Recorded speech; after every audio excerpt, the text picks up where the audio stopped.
In the beginning, there was only a singularity, and from it, everything was born. What is singularity? In the very beginning, the universe existed as a single point called the singularity. All the matter, all the energy, all the space, and all the time of the universe were compressed into this single point. This point had infinite temperature and infinite density. The singularity was not inside space, it was the beginning of space itself. Singularity had no size, no shape, and no location. To understand what came before the singularity, we must understand something important. Time itself was created at the Big Bang. So before the singularity, there was no time. And without time, there cannot be a before. There was not even nothing in the way we imagine nothing. Asking what was before the singularity is like asking, what is north of the North Pole? The question has no meaning.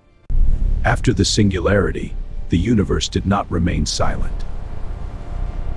The singularity was a state where all the energy of the universe was packed into one tiny point. There was no space to move and no time to pass. Everything existed together in perfect stillness. Then, this state could no longer remain stable. Suddenly, the singularity began to expand. Then, about 13.8 billion years ago, this singularity began to expand. This expansion is called the Big Bang. This expansion was not an explosion like a bomb. It was the stretching of space itself. Every point began moving away from every other point because space was being created and growing. In the first fraction of a second, this rapid growth is known as cosmic inflation. When the universe began to expand, space was created as the universe itself grew. At the same moment, time began to flow because change had started. Space and time were born together as one fabric called space-time. After space and time were born, the universe was filled only with pure energy.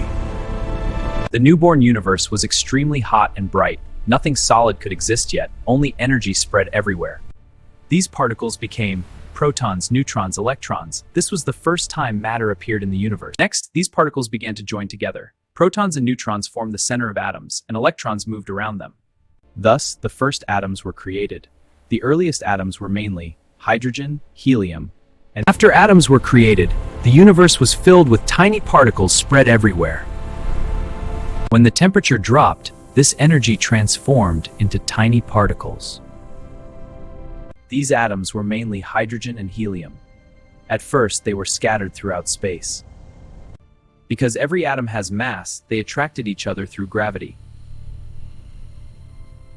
Slowly, over millions of years, atoms began to move closer together.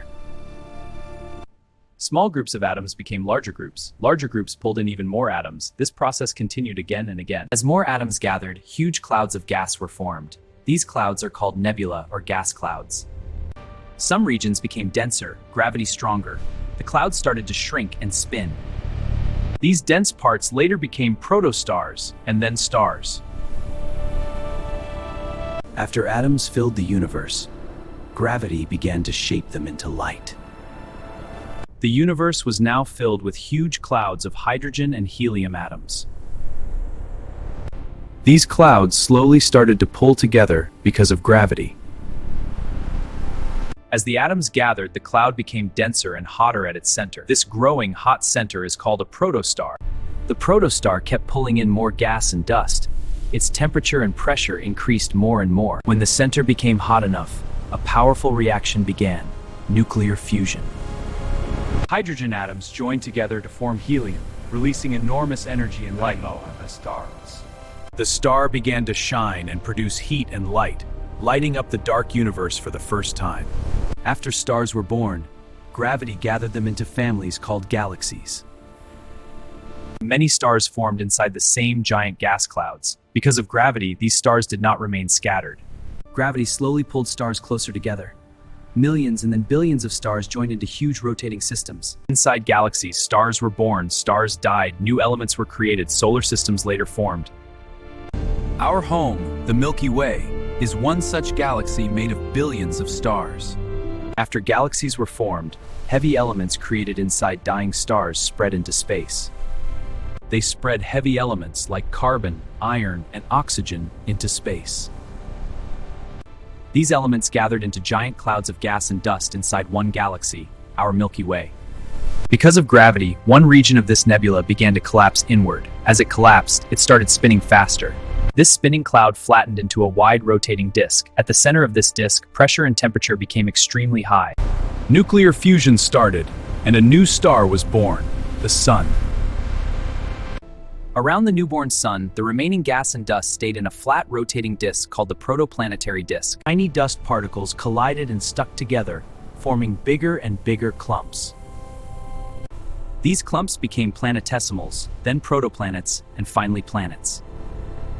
Near the hot sun, only rocks and metals could survive, so small rocky planets formed: Mercury, Venus, Earth, Mars. Far from the sun, ice and gas could survive, so giant planets formed: Jupiter, Saturn, Uranus, Neptune. Because everything formed from the same spinning disk, all planets move in the same direction and nearly in the same flat plane. Gravity keeps every planet in its path, creating stable orbits around the sun. Thus, from a cloud of dust and gravity, our solar system was born.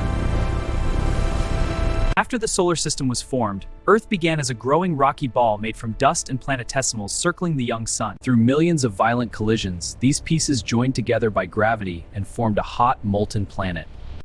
Heavy materials like iron sank to form the core, while lighter rocks rose to form the mantle and crust. This separation created Earth's layered structure. Volcanoes released gases like water vapor, carbon dioxide, and nitrogen, forming the first atmosphere. As Earth slowly cooled, water vapor condensed and fell as rain for millions of years, filling the basins and creating the first oceans. When Earth cooled and oceans formed, simple chemicals in water began to combine using heat, lightning, and energy from the sun. From these reactions, the first tiny living cells were born in the oceans. Simple, single-celled life. Some of these cells learned to use sunlight to make food through photosynthesis.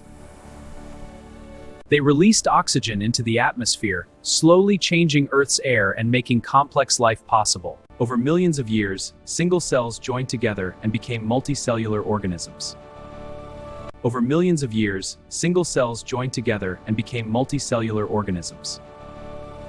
Life moved from oceans to land, forming the first plants, which covered Earth and produced more oxygen. Animals evolved next. First fish, then amphibians, reptiles, birds, and mammals.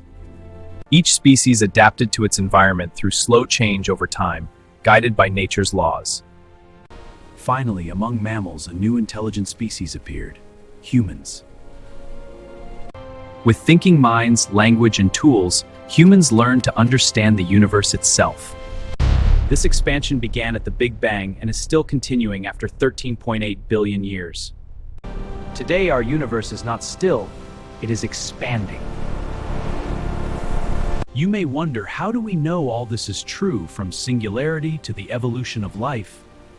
We know because the universe has left us evidence: light from distant galaxies, ancient radiation from the Big Bang, fossils in Earth rock.